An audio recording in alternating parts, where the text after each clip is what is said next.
Thank you very much, Chairman. I wasn't sure whom you are talking to.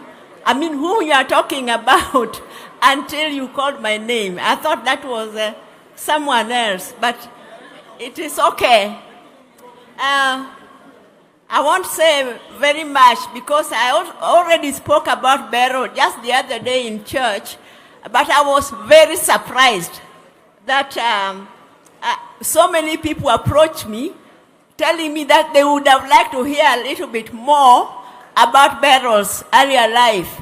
And the person who can do that is none other than myself, because we grew up together. And like I think you probably know, our father Jaramogi had a special name for all of us. Oburu was called Onzugu, Raila was called Alualuya, Agola was called Wow. I was called Nyaginera or Dodi. She was called Handi or Wodwa Handa. Odima was Dimesi, Osawe, Sefji or Wodagot, and then Abiambo was Nyakamami. Oburu and Raila and Agola, most of them, if not all, during the early days used to call themselves Owadgakinyi, and that irritated Achieng. It was not because of any love that those people had for me, but it was because I was bullyable. Whereas she had a very strong character, and if they sent her, she would just tell them, go yourself, you go and do it yourself. And even if your mother beat her, she wouldn't cry.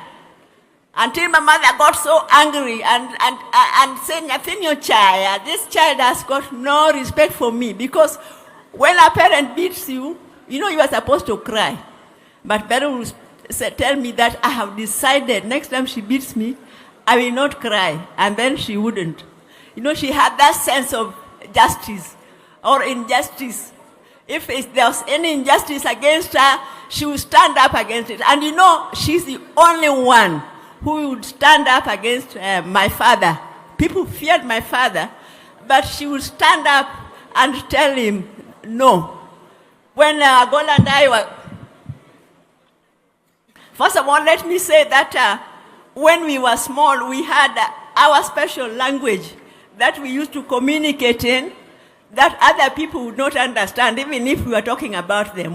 In fact, there were two. One was called Sre language, and the other one was Gulu. So I'll say Achigulu, Achigulu, Awagulu, Nigulu. And then she'd tell me Akisre, Awasre, Niasre, Wadisre, Basre. And nobody would know what we are talking about, even if we are backbiting you. My mother used to, I think she didn't really value preschool. So, but Beryl and I loved school, and we were staying here, just behind, this is our home. So, we would plan that we are going to sneak to school. We would go and hide, take our clothes the night before from our mother's wardrobe, hide it under our bed, which we were sharing, and then in the morning, we'd put on those clothes, run to school. And then after no time at all, we'd see my mother coming, and immediately we see her walking to school, we would be wailing, the school would come to a standstill because of the wailing. But we knew very well that she would find us, she would come for us, but we would still do it anyway. Eventually, my mother gave up and allowed us to continue going to school uninterrupted. I always admired the way she would stand up to our big brothers, Oburu, Raila, and Agola. But like I said, that was the reason why, because I was so mild, they were bullying me, so then they started calling themselves Akinyi's brother, and people thought because they loved me, Oburu, I knew your secrets. So there's one time my father brought us from Kisumu to Bondo during the holidays so that we could pick cotton. Those days, this area used to grow cotton. And we couldn't imagine that now we are sophisticated girls and we are being taken to Bondo to pick cotton While other girls would be talking about having gone to movies during the holidays, and us, we would be talking about picking cotton. So my father left us, went back because he was to travel to Nairobi. But Oburu had come on holiday with Dr. Ngonga Chieng. I saw him here. We didn't tell them that we are supposed to stay here. When they were going back to Kisumu, we went back with them. When my father came back and found us in Kisumu, what we went through, I will tell you about it next year.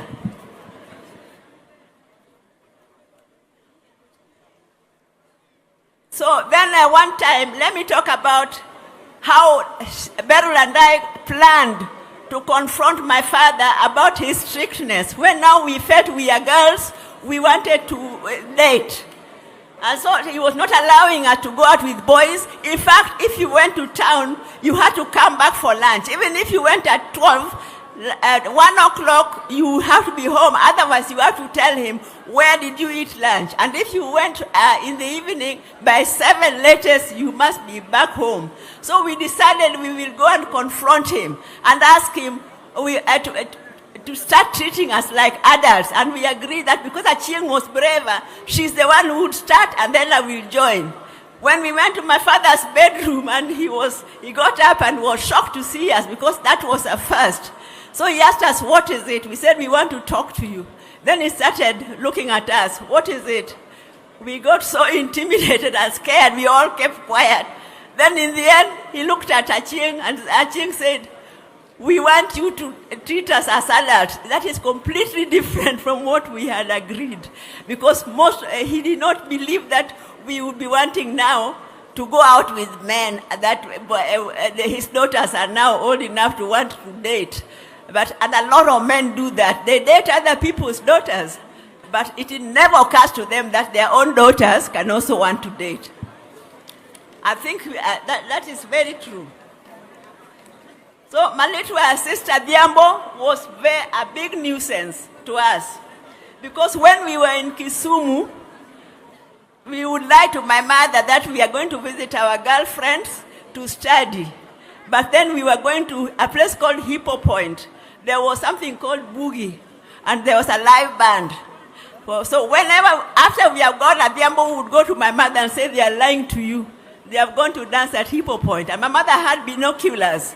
So she would they would go to the balcony, direct the binoculars to the lakeside where we were. And then Adhiambo would be pointing out, you see, that's Akinyi, the one booging so hard. The one Achieng liked Sukusu. There's a dance called Sukusu that time, you know. That's Achieng dancing Sukusu. Then by the time we came back home, we thought that we are looking, you know, like people who have been working so hard. We have been studying, only to run straight into trouble. Adhiambo, I think you owe us an apology.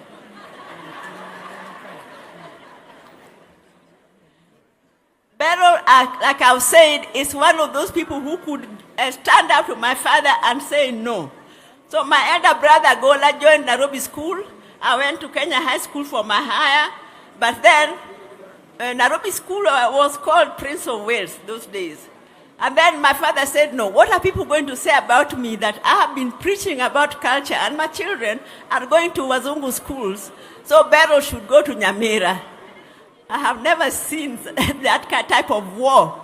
My sister, Beryl, told him, why should I be the one to learn Luo culture? Was Luo culture created for me? I refuse. You know, he brought her here briefly, but she fought him until he removed her after only a short while. Yeah, so, and then another time, maybe I should stop there.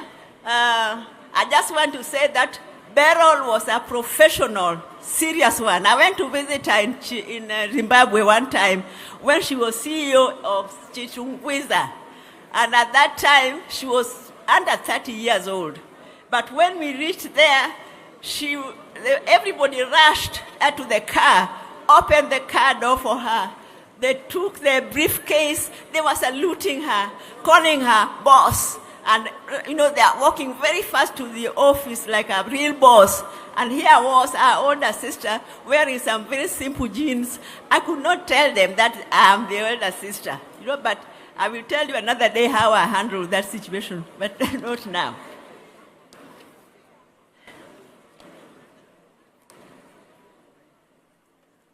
I know there have been a lot of speculation about, let me also say what Adiamo said, that Beryl loved her family. She loved her family. We could have our own difference, she and me. But if you attack me, she would immediately change and go for your neck. So there's one time that a con man came and cheated me that he was, some famous musician, and was conning me out of money. And then we tricked him. By the time I found out, we tricked him. And he went to an office, and unluckily for him, he found Beryl there.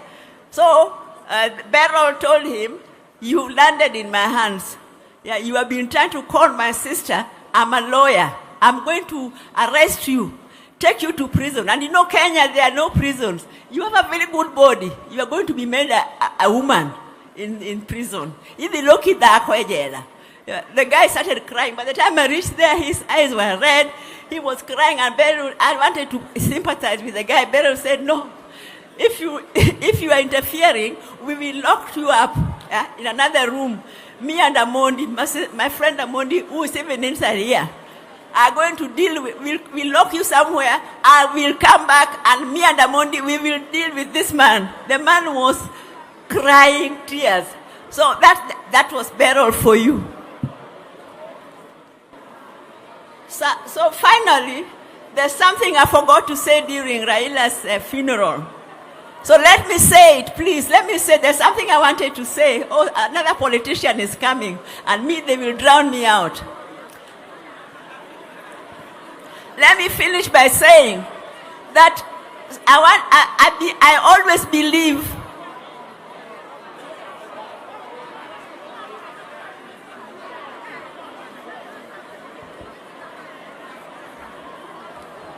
Kindly proceed, Daktari. So I wanted to say during Raila's funeral that, first of all,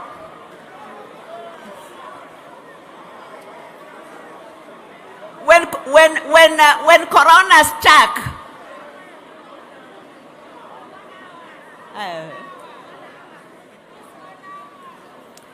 please, people, you are spoiling my sister's funeral. Some of us are not even politicians. And politicians, I really want to plead with you.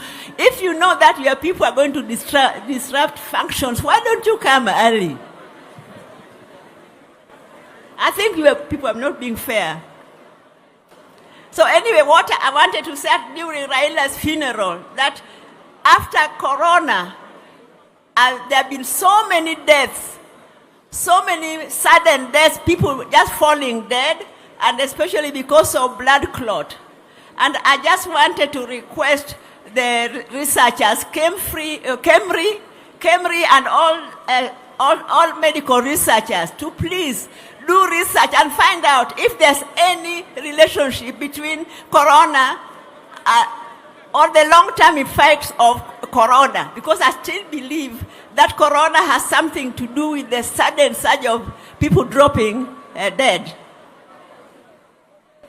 Finally, there's been an outpouring of love and sympathy towards our family from all over the world for what we have experienced the last 2 months.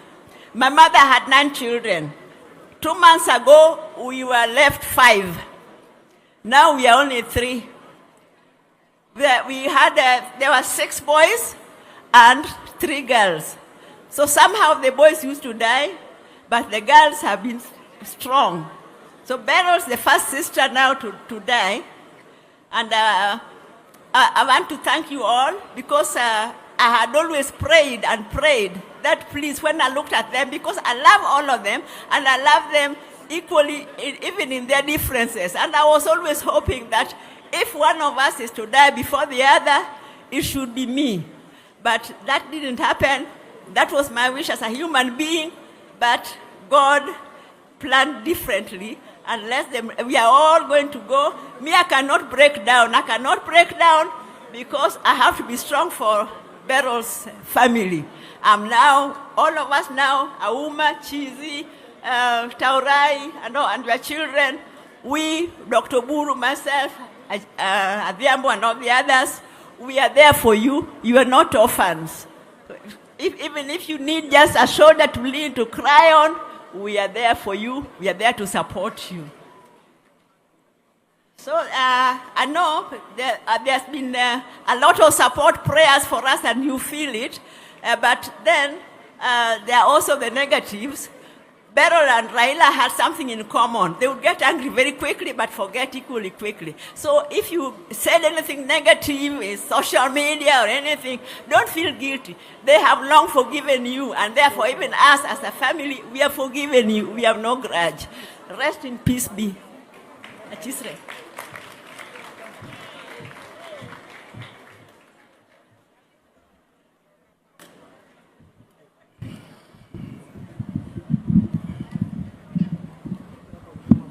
Thank you very much, Dr.